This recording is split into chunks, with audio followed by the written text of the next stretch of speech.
Olá pessoal, tudo bem com vocês? Eu sou o professor Celso Ramos, nós vamos para mais uma aula de Biologia e nós vamos estudar sobre estruturas básicas e funcionamento dos tecidos. Nós já tivemos uma primeira parte que foi sobre tecidos epiteliais, vamos agora para tecido conjuntivo e vou falar mais especificamente aqui sobre tecido conjuntivo propriamente dito. Vou explicar para vocês aqui dentro dessa aula sobre as características gerais do tecido conjuntivo, sobre a classificação desse tecido, né? E nós vamos depois falar especificamente de tecido conjuntivo propriamente dito, tá? Então, quais são as características que eu vou levar em consideração para saber se um tecido é ou não um tecido conjuntivo? Bem, os tecidos conjuntivos eles têm como função, né, unir e sustentar os outros tecidos. Vai trazer ali vai trazer um conjunto ao corpo. Por isso que o nome tecido conjuntivo, né, ele dá conjunto ao corpo. O tecido conjuntivo também ele tem diversos tipos celulares com muita matriz intercelular, diferente do tecido epitelial. Lá no tecido epitelial, você tinha células muito próximas umas das outras, com pouca substância intercelular. O que é a substância intercelular? É a substância que fica entre as células. Aqui no tecido conjuntivo, você tem muita substância intercelular e, consequentemente, vai ter mais distância entre uma célula e outra. Os tipos de tecidos são classificados de acordo com os tipos de células presentes e a composição da matriz intercelular. Ou seja, você vai olhar para o tecido, você vai ver quais são as células que estão mais prevalecentes naquele tecido e vai ver qual é o tipo de substância que vai estar na matriz intercelular. Aí, diante dessas características, é que você vai dizer se ele é um tecido conjuntivo propriamente dito, se ele é um tecido conjuntivo com propriedades especiais, né? O tecido conjuntivo, diferente do que acontecia com o tecido epitelial, ele é um tecido vascularizado, altamente vascularizado, com exceção de um tipo de tecido conjuntivo especial, que é o tecido conjuntivo cartilaginoso. Esse aqui não tem vascularização, ou seja, esse tecido não tem vaso sanguíneo ali próximo dele. Mas a maioria dos tecidos conjuntivos, tirando o tecido cartilaginoso, a maioria são vascularizados. Quer dizer o quê? Possui vasos sanguíneos para trazer nutrientes, para trazer água, né? A origem embrionária do tecido conjuntivo é a mesoderme. A mesoderme é um dos 3 folhetos embrionários que vão ali fazer parte do embrião, lá no processo de formação do embrião. Então, mesoderme forma tecido conjuntivo. O tecido conjuntivo também ele serve como meio de trocas de nutrientes, já que ele está trazendo ali um apoio para os outros tecidos, ele serve como um intermediário, um meio de troca. Ele promove resistência, tração e também tem elasticidade. O tecido conjuntivo vai ser importante para cicatrização. Você recebeu um corte, sua pele cortou. A sua pele ela é formada por tecido conjuntivo, tecido epitelial, ainda tem tecido adiposo. Mais superficialmente é tecido epitelial, né? Mas numa camada intermediária nós vamos ter a derme, que é formada por tecido conjuntivo. Então, quando você sofre um corte na sua pele, o tecido conjuntivo que forma a sua pele vai trazer ali, vai promover a cicatrização, né? A sua ferida vai sarar. Também vai trazer defesa contra micro-organismos. O tecido conjuntivo ele tem célula de defesa. Ok, pessoal? Essa aqui é uma classificação geral do tecido conjuntivo. Então, eu tenho aqui, ó, tecido conjuntivo, ele é formado por 2 tipos. Tecido conjuntivo propriamente dito e tecido conjuntivo com propriedades especiais. O tecido conjuntivo propriamente dito, ele é formado por 2 partes. Tecido conjuntivo propriamente dito frouxo e tem o tecido conjuntivo denso, ok?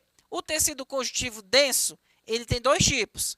Tem o denso modelado, ou tendinoso, e o denso não modelado, ou fibroso. Numa outra aula, nós vamos falar somente desses outros tecidos, ok? Que são os tecidos conjuntivos com propriedades especiais. Então, nesta aula, eu vou falar apenas de tecido conjuntivo propriamente dito. Aí eu vou falar sobre essas classificações aqui. Tecido conjuntivo propriamente dito frouxo e o denso, ok? Então, esses são os tecidos conjuntivos especiais que vão ser trabalhados na outra aula. Só para exemplificar para vocês. Tem aqui o adiposo, tem o tecido sanguíneo, né? Tem aqui o tecido ósseo também, que forma um tipo de tecido conjuntivo com propriedades especiais, tá? Agora vamos falar de tecido conjuntivo propriamente dito. Então, ele é amplamente distribuído pelo corpo. Ele vai dar suporte a todos os tecidos epiteliais, né? Sempre que tiver um tecido epitelial, vai ter um tecido conjuntivo próximo a ele. E qual é o tipo? Tecido conjuntivo propriamente dito. Um exemplo aqui, ó, o tecido conjuntivo que forma a pele. Nós temos aqui um esquema de um corte histológico da pele. Observe que, mais superficialmente aqui, essa primeira camada é chamada de epiderme. A epiderme ela é formada por tecido epitelial, ou seja, é um tecido que tem células com várias camadas, né? Ela é um tecido epitelial estratificado. Logo abaixo da epiderme, né, nós temos a derme. A epiderme não tem vascularização, viu, gente? Não tem vaso sanguíneo ali nessa região da epiderme. Só vai encontrar vasos sanguíneos aqui na região da derme, né, nas camadas inferiores. E a derme é formada por tecido conjuntivo propriamente dito. Os nutrientes que são trazidos para esse tecido aqui, né, oxigênio e nutrientes alimentares para as células, são levados para o tecido epitelial que está próximo a ele, ok? E é por meio da difusão. O tecido conjuntivo propriamente dito, né, ele tem dois tipos, né, como eu mostrei para vocês naquele slide anterior. Ó, ele tem o frouxo e tem o denso. Vou falar do tecido conjuntivo propriamente dito, o frouxo, né? O tecido conjuntivo frouxo. O frouxo ele dá sustentação aos tecidos epiteliais, como eu já falei para vocês. É a primeira camada, a camada papilar da derme. Tá, a derme, que é um tecido conjuntivo, ela tem uma camada mais próxima ao tecido epitelial, certo? Essa camada mais próxima ao tecido epitelial é chamada de camada papilar da derme. Então, essa camada papilar ela é formada por tecido conjuntivo frouxo e vai dar sustentação ao tecido epitelial. Ele vai preencher espaço entre os órgãos. Então, se você for observar, por exemplo, alguém cortando carne, você vai perceber que lá nos pedaços de carne tem umas coisas, eu chamo de péia, né?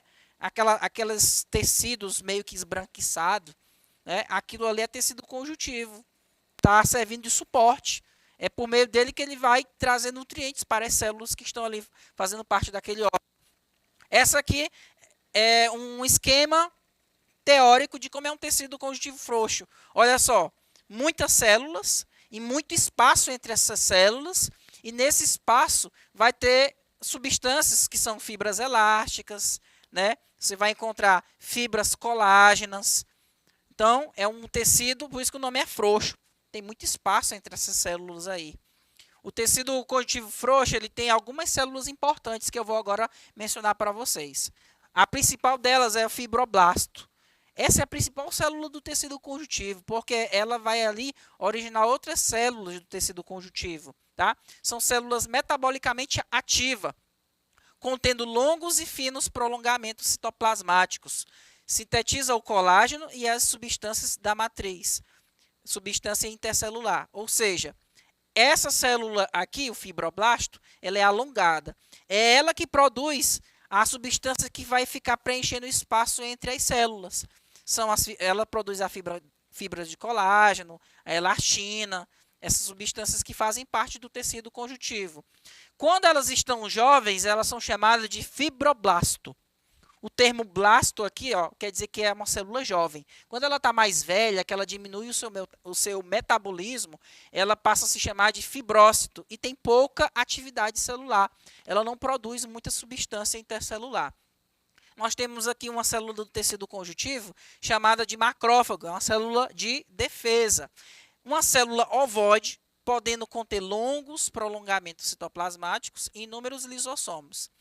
Você vai ver dentro dela tem muitos lisossomos, que são organelas que promovem digestão intracelular, responsável pela fagocitose e pinocitose de partículas estranhas ou não ao organismo. Vamos lá. Ela é responsável pela fagocitose. Ela é responsável por englobar partículas estranhas. Fagocitose quer dizer que ela fagocita, ela engloba, ela engole partículas estranhas. E ela é responsável por pinocitose também. Ela elimina partículas. Esse termo pinocitose tem a ver com eliminação. Ela libera partículas muito pequenas de dentro da célula. Partículas que já foram digeridas pela célula. Ela remove restos celulares. Promove o primeiro combate aos micro-organismos invasores do nosso organismo. Ele é ativo no processo de involução fisiológica de alguns órgãos ou estruturas.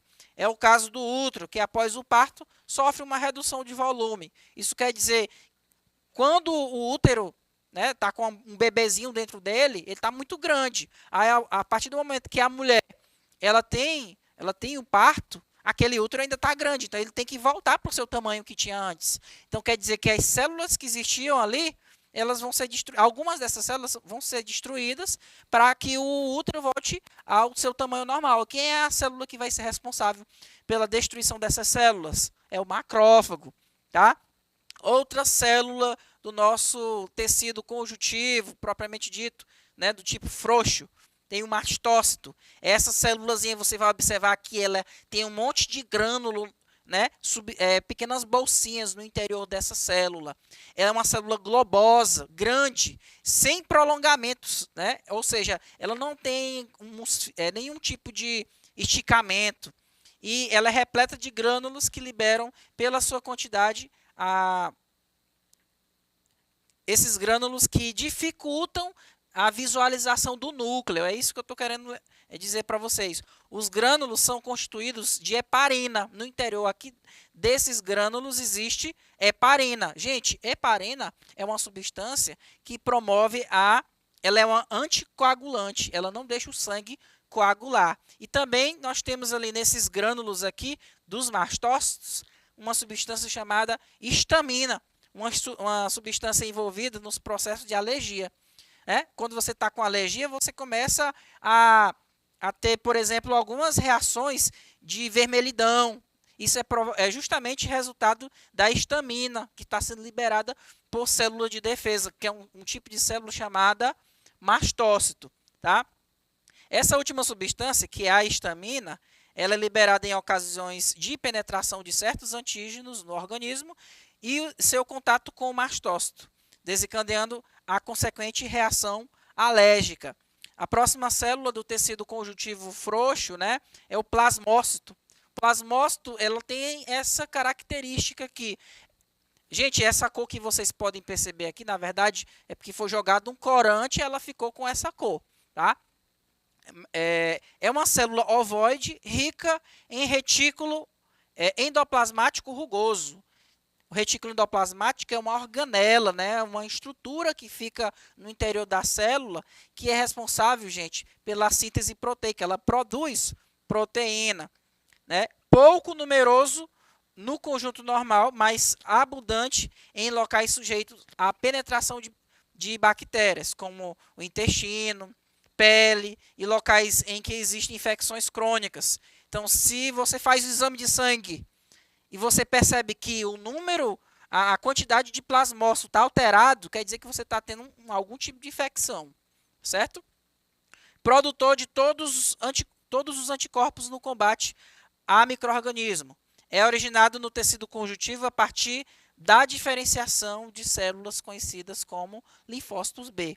Então, os linfócitos B, quando a célula entra, quando o organismo está sendo infectado, os linfócitos B dão origem a esses plasmócitos aqui. Tá? Essas células, né, principalmente o fibroblasto, o fibroblasto ele produz uma substância que fica entre as células, que é a matriz extracelular. Essa matriz extracelular ela é formada por fibras, que são tipos de proteínas. Quais são esses tipos de fibras? As fibras presentes no tecido conjuntivo frouxo são de 3 tipos. Nós temos aqui colágenos, elastina e as fibras reticulares, né?